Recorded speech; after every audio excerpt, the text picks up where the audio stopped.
Hello everyone, welcome back to our channel. आप सभी का इस यूट्यूब प्लेटफॉर्म पे स्वागत है। मेरा नाम है प्रतिभा। आज स्टूडेंट हम बात करने वाले हैं सीटेट दिसंबर 2025 के लिए। अगर आप सीटेट दिसंबर 2025 के लिए तैयारी करने वाले हैं तो ये वीडियो आपके लिए बहुत हेल्पफुल हो सकती है। तो आज की वीडियो में हम बात करेंगे कि सीटेट दिसंबर 2025 में 120 प्लस स्कोर कैसे लाएं। अगर आप पहली बार दे रहे हो सीटेट या आप कई बार सीटेट दे चुके हो लेकिन आपका पेपर क्वालिफाई नहीं हुआ है, चाहे पेपर 1 हो चाहे पेपर 2 हो, तो ये वीडियो आपके लिए कंप्लीट गेम चेंजर हो सकती है।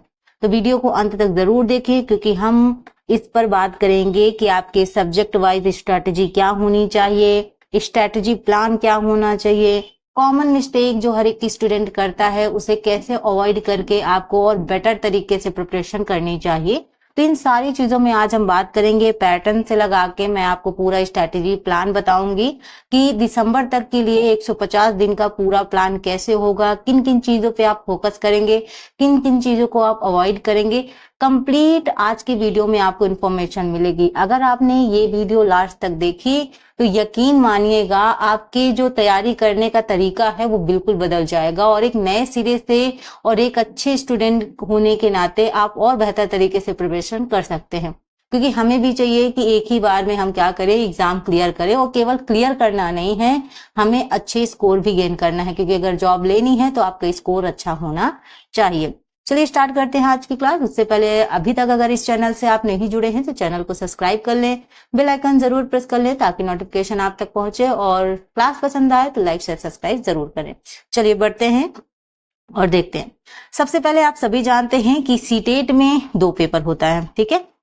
एक आपका प्राइमरी लेवल का होता है, एक आपका अपर प्राइमरी लेवल का यानी जूनियर का, ठीक है। तो यहाँ पे 2 पेपर आपके होते हैं। एक आपका होता है कक्षा 1 से लेकर 5 तक, जैसा मैंने आपको बताया 1 to 5 के लिए होता है यानी प्राइमरी के लिए होता है, ठीक है।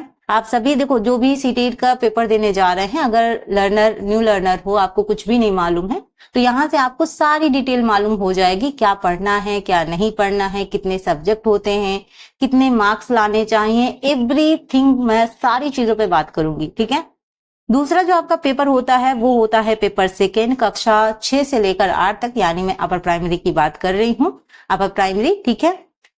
वहीं अगर हम बात करें तो हर आपके पेपर में 150 प्रश्न होते हैं, याद रखिएगा, ठीक है। इतनी चीजें आपकी क्लियर हो गई आई होप। अब हम बात करें तो हर एक प्रश्न 1 अंक का होता है और निगेटिव मार्किंग नहीं है, ये सबसे इंपॉर्टेंट है क्योंकि ज्यादातर हम पेपरों में देखते हैं कि भाई निगेटिव मार्किंग होता है, जिसमें क्या होता है कि क्वेश्चन करने में भी डर लगता है कि बिल्कुल 100% कंफर्म होना चाहिए तभी हम करते हैं, या तुक्का लगाते हैं तो तुक्का कभी लगता भी है कभी नहीं भी लगता है।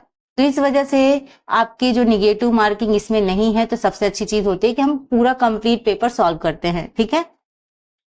यहाँ पे अगर हम बात करें आपके मिनिमम क्वालिफिकेशन मार्क्स की, तो अगर हम जर्नल कैटेगरी की बात करें यानी सामान्य वर्ग के लिए बात करें तो 60% यानी 150 जो आपके प्रश्न आएंगे उसमें आपको क्या कहते हैं 90 मार्क्स लाने हैं। अगर आप 90 लेके आते हो तो आप क्वालिफाई माने जाओगे। वहीं मैं अदर की बात करूं कैटेगरी की तो 82 मार्क्स आने चाहिए आपके, ठीक है, यानी आपका 55%। तो यहाँ पे आपका 82 अदर्स के लिए और जो जर्नल कैटेगरी है उनके लिए आपके 90 मार्क्स आने चाहिए। लेकिन हमारा मेन टारगेट ये नहीं है, सिर्फ हमें क्वालिफाई नहीं करना है, हमें ऐसा टारगेट बनाना है जिससे हमारा सेफ स्कोर हो और आगे जाके अगर हम नौकरी के लिए अप्लाई करें तो वहां पे अगर ये मार्क्स काउंट हो तो आपके अच्छे खासे जो मार्क्स है वो इस पे जाए, ठीक है। तो यहाँ पे 120 प्लस का हम टारगेट लेकर चलेंगे, ठीक है, ये याद रखिएगा, मैंने आपको पहले ही बताया। अब बात करते हैं कि सीटेट में हाई स्कोरिंग सब्जेक्ट कौन सा है जहां से आपका हाई स्कोर मतलब चीजें आप ज्यादा मार्क्स गेन कर सकते हो। इस पे अगर हम बात करें थोड़ा सा तो सबसे पहले आपका आता है चाइल्ड डेवलपमेंट एंड पेडागोजी, यानी जिसको हम कहते हैं सीडीपी। ये जो आपका सीटेट है ये सीडीपी का ही खेल है। अगर आपने सीडीपी यानी चाइल्ड डेवलपमेंट एंड पेडागोजी को अच्छे से समझ लिया, यहाँ रट्टा मार प्रक्रिया आपकी चलेगी ही नहीं। अगर आप सोच रहे हैं इस जो पेपर है इसको आप रट के दे दोगे तो ये पॉसिबल नहीं है, क्योंकि आप प्राइमरी लेवल के बच्चों को पढ़ाने के लिए जा रहे हो तो आपकी अंडरस्टैंडिंग बहुत मैटर करती है, ताकि आप चीजों को समझ पाए, कैसे पढ़ाना है, कैसी चीजें करनी है, बच्चों के हिसाब से क्या सही है क्या गलत है, ये सारी चीजें आपके लिए जानना जरूरी है। तो सबसे इंपॉर्टेंट थिंग्स यही है और इसका की पॉइंट भी यही है। अगर मैं बता दूं आपका कि सीटेट पास करने का राज क्या है, तो राज आपका यही है कि आप सीडीपी स्ट्रॉन्ग करें। सीडीपी आपकी हर सेक्शन में 15-15 नंबर की आती है, तो सबसे इंपॉर्टेंट आपका क्या होता है, CDP, child development and pedagogy. तो पेडागोजी क्या है आपकी, सबसे इंपॉर्टेंट है, ठीक है। तो याद रखिएगा, पेडागोजी अगर आपने अच्छे से समझ ली कि किस तरीके से पूछी जाती है, कैसे हमें क्वेश्चन एलिमिनेट करना है, कैसे बेस्ट आंसर तक पहुंचना है, ये आपकी मेन स्ट्रेटेजी होनी चाहिए। तो यहाँ पे बात करें तो 30 आपके मार्क्स के होते हैं, ठीक है। टारगेट आपको कितना रखना है, 25 प्लस का टारगेट रखो। अगर आप ये टारगेट रखते हो कि 25 प्लस मैं मार्क्स लेके आ पाऊं, और इसमें सीडीपी में ऐसा होता भी है, बहुत सारे स्टूडेंट 29 तक मार्क्स लेके आते हैं, तो इसमें बहुत बड़ी चीज नहीं है। अगर आपको चीजें समझ में आ गई, आपने अच्छे से स्ट्रेटेजी प्लान के हिसाब से स्टडी करी, तो आप 25 प्लस क्या आप 29-30 तक पा सकते हैं। इस पे ये इतने मार्क्स आ जाते हैं, ठीक है। वहीं अगर हम बात करें यहाँ पे, तो आपका क्या है, लैंग्वेज फर्स्ट 30 मार्क्स का टारगेट 27 प्लस आप कर सकते हो। लैंग्वेज सेकेंड आपका 30 मार्क्स का टारगेट 25 तक कर सकते हो। मैथमेटिक्स, साइंस या ईवीएस जो आपका है, वो भी आपका टारगेट रख सकते हो, ठीक है। तो यहाँ पे देखो, यहाँ पे मैं आपको सिंपल सा एक चीज बताऊं कि पेपर 1 और पेपर सेकेंड में अंतर ये होता है कि पेपर 1 में सारे सब्जेक्ट होते हैं, ठीक है, लेकिन समस्या ये है आपको इंग्लिश और जो संस्कृत है उसमें चूज करना पड़ता है। पेपर 1 की अगर मैं बात करूं, तो कुछ लोग आपके संस्कृत लेते हैं और कुछ लोग इसमें क्या लेते हैं, इंग्लिश आपका देते हैं, यानी अंग्रेजी की बात कर रही हूँ, ठीक है, फर्स्ट पेपर में। बाकी सब सेम होता है। वहीं अगर मैं सेकेंड पेपर की बात करती हूँ, जो आपका अपर प्राइमरी के लिए होता है, वहां पे अगर हम बात करें तो या तो आप साइंस और मैथ करिए, ठीक है, या तो फिर आप क्या करिए, सामाजिक विषय करिए, ठीक है, सामाजिक विषय करिए, या तो फिर आप क्या करिए, आपका जो विज्ञान और गणित है वो करिए। तो ये जो विज्ञान और जो गणित होता है, ये कितने का होता है आपका, 60 आपका नंबर का होता है भाई, 60 प्रश्न 60 नंबर के, ये भी आपका 60 का। तो सेकेंड पेपर के प्रिपरेशन के लिए सबसे बेस्ट चीज यही होती है कि आपको जो सामाजिक विषय है या जो आपका साइंस और मैथ है, इसको अच्छे से प्रिपेयर करना होगा, क्योंकि सबसे ज्यादा वेटेज इसमें ही होता है। पेडागोजी भी अगर आपने तैयार कर ली तो पेपर 1 में भी आपको हेल्प करेगी और पेपर सेकेंड में भी आपको हेल्प करेगी, तो दोनों जगह आपका सीडीपी वगैरह हेल्प हो जाएगी। बाकी आपका जो सोशल है उसमें अगर आप मेहनत कर लेंगे तो सेकेंड पेपर आराम से क्वालिफाई हो जाएगा, ठीक है। यहाँ पे मैं एक बात बताऊं कि स्मार्ट स्ट्रेटेजी की जरूरत होती है, तो यहाँ पे सबसे इंपॉर्टेंट है आपका पेडागोजी और उसकी लैंग्वेज को समझना, ठीक है। यही आपका सिलेक्शन डिसाइड करता है भाई। आपने अच्छे से पेडागोजी समझ लिया, यानी शिक्षण शास्त्र एक तरीके से कह दूं, तो यहाँ पे अगर आप अच्छे से पेडागोजी समझ गए हो, पेडागोजी की लैंग्वेज आपको अच्छे से समझ में आ रही है, तो डेफिनेटली आप अच्छे मार्क्स गेन करेंगे। ये सिर्फ समझने का खेल है, ठीक है। यहाँ पे मैं बता दूं आपको, स्टडी प्लान आपको बनाना है 150 डे का, ठीक है। अब मैं आपको पूरी डिटेल दे रही हूँ यहाँ पे, ठीक। सबसे पहले क्या करना है, फाउंडेशन फेज में अगर मैं बात करूं, तो सबसे पहले आपको 40 दिन क्या करना है, कॉन्सेप्ट के साथ साथ एनसीईआरटी बेस्ड क्लियर करना है। एनसीईआरटी आपसे पूछी जाती है, जैसे आपका सीडीपी, आपका ईवीएस, ठीक है, लैंग्वेज, ये जो है ईवीएस वगैरह, तो वो तो हूबहू आपके एनसीईआरटी से ही आता है, ईवीएस अदर बाहर से कहीं से नहीं आता है, ठीक है। तो पहली बात तो आप कॉन्सेप्ट समझ लिए और एनसीईआरटी पे फोकस करिए। एनसीईआरटी को बिल्कुल लाइटली मत लेना, क्योंकि एनसीईआरटी बहुत इंपॉर्टेंट है। बहुत सारे लोग एनसीईआरटी पे ध्यान नहीं देते हैं, केवल प्रैक्टिस करते रहते हैं। आप ऐसी गलतियां बिल्कुल मत कीजिएगा, यही मैं आपको सजेस्ट करूंगी। दूसरी चीज, आपको क्या करना है, प्रैक्टिस, ठीक है। 40 दिन एक तरीके से आप प्रैक्टिस को दीजिए, यानी टॉपिक वाइज एमसीक्यू, जो प्रीवियस ईयर क्वेश्चन है, सबसे देखो जरूरी होता है न्यू लर्नर के लिए कि अगर आप नए हैं, आप पहली बार सीटेट का एग्जाम देने जा रहे हैं, हालांकि हम जुलाई में उम्मीद कर रहे थे सीटेट की एग्जाम के लिए, बट किसी कारणों से ये एग्जाम अभी नहीं हो पा रहा है, तो यही उम्मीद है कि शायद अब दिसंबर में ही होगा, और ये कंफर्म भी हो जाएगा कि दिसंबर में हो जाएगा। आपके जो फॉर्म वगैरह है वो सितंबर तक हो सकता है आपको देखने को मिल जाए, ठीक है। तो यहाँ पे आपको क्या करना है, पिछले वर्षों के प्रश्नों को लेना है, उनको हल करना है, देखना है किस हिसाब से प्रश्न पूछे जाते हैं, ठीक है। वहीं अगर मैं बात करूं तीसरी चीज, तो रिवीजन, ठीक है, आपके लिए रिवीजन, ठीक है। Previous year paper plus mixed test practice और फर्स्ट रिकॉल नोट्स, ये जो चीजें मैंने आपको बताई है ना, आप पेन कॉपी लेके बैठो और इनको नोट डाउन कर लो। देखो, हर किसी का स्ट्रेटेजी प्लान डिफरेंट होता है। आप अपने हिसाब से आपको क्या सुटेबल है, आप जॉब कर रहे हैं उसके साथ आप प्रिपरेशन कर रहे हैं, तो आपके पास कितना समय है पढ़ाई को देने के लिए। घर के कामों के अलावा अगर आपके पास एक्स्ट्रा थोड़ा सा समय बचता है तो आप किन किन चीजों को कितना कितना समय दे सकते हैं, ये आपके ऊपर डिपेंड करता है। कुछ लोग नए लर्नर हैं जो केवल सीटेट की तैयारी करते हैं तो उनके पास तो प्रॉपर समय होगा, लेकिन कुछ जॉब के साथ भी प्रिपरेशन करते रहते हैं, उनके लिए थोड़ा सा डिफिकल्ट हो जाता है ज्यादा समय देना। तो आप अपने हिसाब से प्लान कर सकते हैं, बट मैं एक आपको डेमो दिखा रही हूँ कि आप एक तरीके से इस तरीके से अपना एक प्लान बना सकते हैं, क्योंकि अभी जुलाई चल रहा है, दिसंबर में आपका पेपर होगा, तो यहाँ पे आपके पास प्रॉपर समय है अच्छे से प्रिपरेशन करने के लिए। और यकीन मानिएगा वैकेंसी जरूर आएगी, ठीक है। चुनाव आने वाला है, यही एक समय है अपने आप मतलब वैकेंसी निकालने का, और गवर्नमेंट इस बार वैकेंसी निकालेगी चाहे कुछ भी हो जाए, अदरवाइज उसके हाथ से सीट भी जा सकती है। तो यहाँ पे थोड़ा सा आपको ध्यान देना है, इधर उधर की बातों पे ध्यान ना देकर पढ़ाई पे फोकस करें। नेक्स्ट अगर मैं बात करूं तो आपको क्या करना है, मॉक एंड टेस्ट सीरीज लगानी है, ठीक है। 30 डेज हो सकता है, 10 आपके क्या कहते हैं फुल मॉक टेस्ट करने हैं, वीक एरिया रिवीजन करना है, ठीक है। देखो कोई भी अगर हम किसी चीज को पढ़ते हैं, मॉक टेस्ट दे भी रहे हैं या कोई टेस्ट सीरीज आपने ले रखी है, लेकिन उसके साथ साथ अगर आप रिवीजन नहीं करते हैं, सिर्फ पढ़ते हुए चले जा रहे हैं, केवल आप बुक्स कंप्लीट कर रहे हो, तो ऐसे काम नहीं चलेगा। रिवीजन मस्ट है। अगर जो व्यक्ति रिवीजन करता है वही आगे जाके सक्सेस पाता है। तो सक्सेस की पॉइंट आपका रिवीजन ही है, ठीक है। जो हर बच्चा बोलता तो है लेकिन करता नहीं है। बोलने और करने में बस इतना ही अंतर है कि हम बोलते तो हैं, बस उसको एक्शन में अप्लाई नहीं करते हैं। नेक्स्ट है आपका फाइनल बूस्ट। 10 डेज आपको क्या करना है, फॉर्मूला चार्ट, आपका ग्रामर, पेडागोजी, क्विक रिवीजन और माइंडसेट बिल्ड।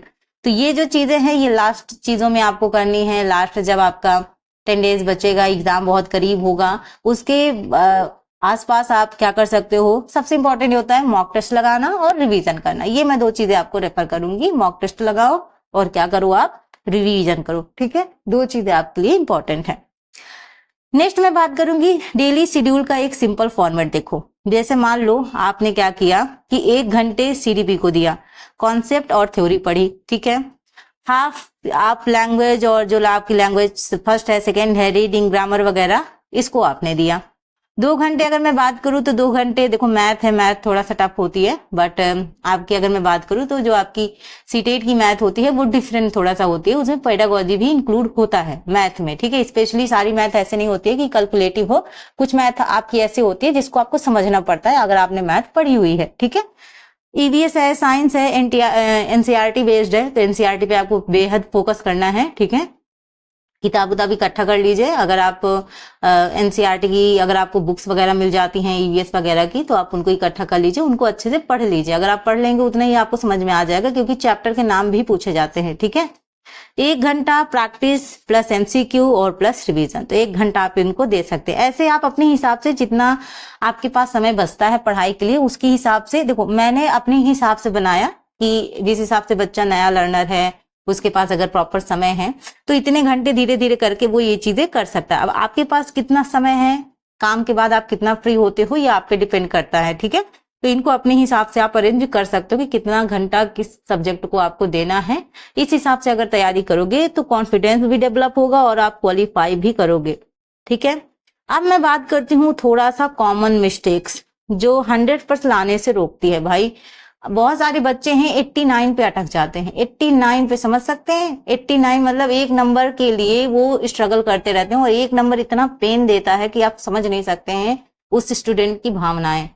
समझ रहे हैं मेरी बात? तो यहाँ पे 1-1 नंबर की स्ट्रगल होती है, तो क्यों हम इतना स्ट्रगल करें, अच्छे से प्रिपरेशन करके अच्छे मार्क्स गेन करें ताकि हमारा सेफ स्कोर रहे, है ना।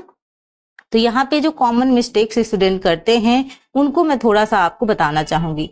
आप देखो कॉमन मिस्टेक्स क्या है, सिर्फ किताबें इकट्ठा करना, पढ़ना नहीं। आप सिर्फ क्या करते हो, रिसोर्स इकट्ठा करते रहते हो, यहाँ से पढ़ना, इसको भी लेना, ये बुक्स भी खरीदनी है, किसी ने कोई और बुक बताई आपने उसको भी परचेज कर लिया, हाँ मैं ये भी, आपने बुक इकट्ठा तो किया लेकिन उसको पढ़ा कब? मतलब जितना भी आपके पास मटेरियल है पहले उसको कंप्लीट पढ़ तो लो, ठीक है। 1 बार नहीं 2 बार पढ़ो, ठीक है। अच्छे से रीड करो, जो बुक्स आप एनसीईआरटी के लेके आ रहे हो उसको अच्छे से रीड करो। आप चाहो तो गवर्नमेंट की बुक्स भी पढ़ सकते हो। सोशल के लिए मैं स्पेशली आपको बताना चाहूंगी कि गवर्नमेंट यानी जो अपर प्राइमरी में गवर्नमेंट में बुक चलती हैं उनसे भी आप कर सकते हो, क्योंकि कई बार मैंने देखा है, एनालाइज किया है कि आपकी जो गवर्नमेंट में जो बुक चलती है सोशल यानी सामाजिक विषय की, ठीक है, तो या मतलब इतिहास की जो बुक वगैरह होती हैं उसमें से कई सारे क्वेश्चन आपके सोशल साइंस में मिलते हैं। तो यहाँ पे उनको भी अगर आप चाहो तो पढ़ सकते हो, अगर आप गवर्नमेंट में मतलब जाके बुक्स ले सकते हो। वैसे गवर्नमेंट वाले फ्री में बुक कभी कभी दे भी देते हैं, अगर आपका परिचय है तो, ठीक है, पढ़ने के लिए दे देंगे, बाद में पढ़ने के बाद आप लौटा दीजिएगा उनका, सिंपल सी बात है। नेक्स्ट है आपका नोट्स बनाना लेकिन रिवाइज ना करना। सबसे जरूरी बात तो यही है कि हम बनाते रहते हैं, लिखते रहते हैं, कई सारी कॉपियां भर देते हैं, लेकिन उसको रिवाइज नहीं करते हैं। और सबसे बड़ी मिस्टेक्स हमारी यही है, रिवीजन ना करना। सबसे बड़ी मिस्टेक्स हमारी यही है। अगर आपने जितना भी नोट्स बनाया है, अगर आप आधा घंटा 1 घंटा उनका रिवीजन करते हैं तो सबसे बेस्ट चीज है। देखो, हर एक स्टूडेंट इंटेलिजेंट होता है, ठीक है, कोई ऐसा नहीं है कि इंटेलिजेंट नहीं होता है, बट सब में एक तरीके का थॉट प्रोसेस नहीं होता है, सब में सोचने समझने का तरीका डिफरेंट डिफरेंट हो सकता है। कुछ लोग क्या करते हैं, सिर्फ रिसोर्स इकट्ठा करते रहते हैं, मुझे ये करना है वो करना है। कुछ क्या करते हैं, जितना भी उनके पास है उनको लेकर और क्या करते हैं, एक्स्ट्रा एफर्ट डालते हैं, उनका रिवीजन करते हैं। आपको वही करना है, स्मार्ट बनना है। और देखो, हार्ड वर्क और स्मार्ट वर्क में बस यही फर्क है ना। हार्ड वर्क करने वाले देखो हार्ड ही वर्क कर रहे हैं, स्मार्ट वर्क वाले तुरंत निकल जाते हैं। तो वो थोड़ा सा आपको ध्यान देना है। पेडागोजी को रटना नहीं समझना है। अब यहीं पे गलतियां सारे बच्चे कर रहे हैं। पेडागोजी को रटना नहीं है, समझना है। इसका मीनिंग देखो सिंपल सा ये है, पेडागोजी में कुछ की पॉइंट भी हैं। अगर आपने प्रीवियस ईयर क्वेश्चन अभी तक नहीं लगाया है तो मैं आपको बता दूं, आप लगाइए।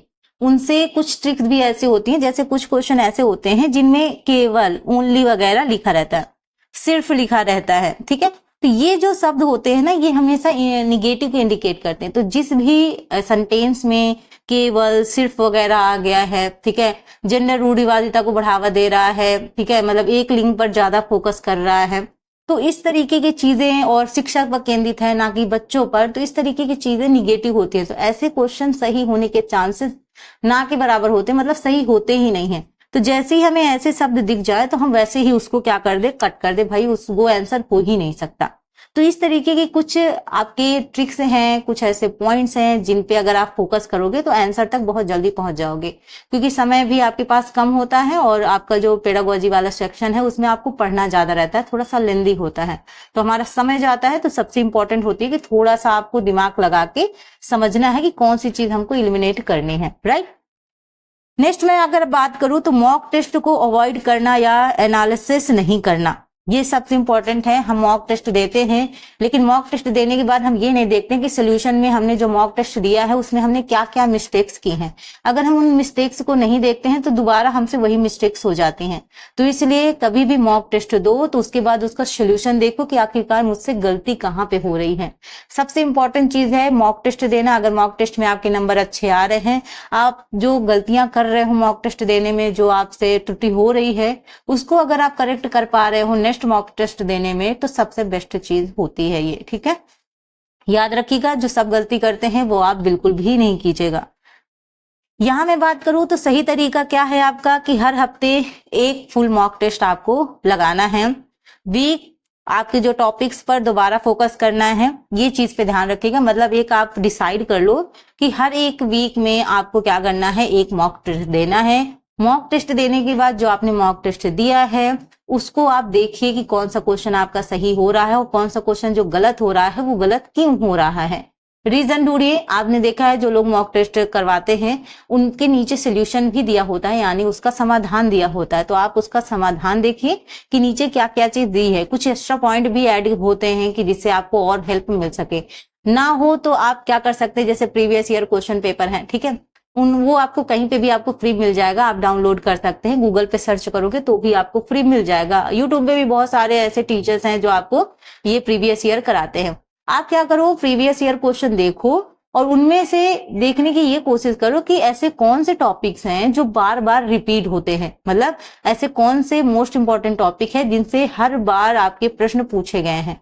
तो वो जो आपके कॉमन टॉपिक हैं उनको एक अलग नोट कर लो ताकि उन पे आप ज्यादा फोकस कर सको, ज्यादा ध्यान दे सको। ये सबसे इंपॉर्टेंट है।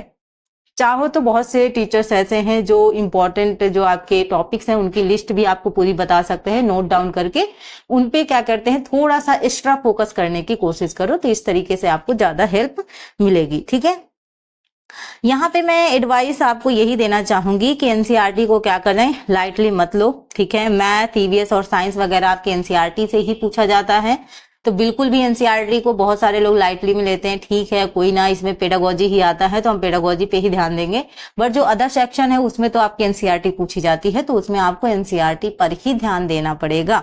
ठीक है, बार बार ये चीज रिपीट हो रही है इस वजह से, क्योंकि बहुत सारे बच्चे ये गलती करते हैं। और देखो, हर बार आप फॉर्म भरोगे, पैसे लगेंगे, हर बार आप पेपर दोगे, प्रेशर झेलोगे, इस तरीके से अगर एक ही बार में आपका एग्जाम क्लियर हो जाए तो क्यों बार बार प्रेशर झेलना पड़े। ठीक है, देखो एक बार जब हम पढ़ाई करते हैं ना, दूसरी बार हमारा इंटरेस्ट कम हो जाता है उस चीज में, तो पहली बार ही कर रहे हो तो बिल्कुल जी जान से लग जाओ एक ही चीज पे। ठीक है, यहाँ पे ग्रामर के लिए रोज एक टॉपिक आपका क्या करना है, रिवाइज करना है। आर्टिकल्स है, टेंस है, वॉइस है, नरेशन है, ये सारी चीजें। ठीक है, अब देखो मैं बात करूं तो सीडीपी में थ्योरी टीचिंग अप्रोचेस को एग्जाम्पल के साथ याद करें। ठीक है, मेमोरीज थ्योरी टीचिंग अप्रोचेस इन सीडीपी आपको एग्जाम्पल के साथ याद करने हैं, यानी उदाहरणों के साथ अगर आप चीजें समझेंगे, ठीक है, तो आपको चीजें ज्यादा समझ में आएंगी। तो देखो बच्चे जब प्राइमरी में होते हैं उनको किस तरीके से वो चीजें समझेंगे, किस तरीके से आप उन्हें समझाएंगे, वो सारी चीजें, मतलब कोई भी क्वेश्चन करो, ये मैंने खुद का एक्सपीरियंस मैं आपको बता रही हूँ कि जैसे एग्जाम्पल अगर मैं आपको अपनी चीजें बताऊं, थोड़ा सा मैं ऐड करना चाहूंगी इसलिए क्योंकि ताकि आप चीजें और बेहतर तरीके से समझ सकें। जैसे फर्स्ट टाइम कोई भी स्टूडेंट एग्जाम देता है तो कई बार कई स्टूडेंट का निकल भी जाता है, कई स्टूडेंट का नहीं निकल पाता। तो ना निकलने का मेन रीजन ये होता है कि आप ये नहीं समझ पा रहे हो कि जो क्वेश्चन पूछा जा रहा है उसका हमको आंसर किस तरीके से देना है। आपको अपने हिसाब से नहीं सोचना है कि आप क्या सोच रहे हो, आपको सोचना ये है कि बच्चे के हिसाब से क्या सही हो सकता है।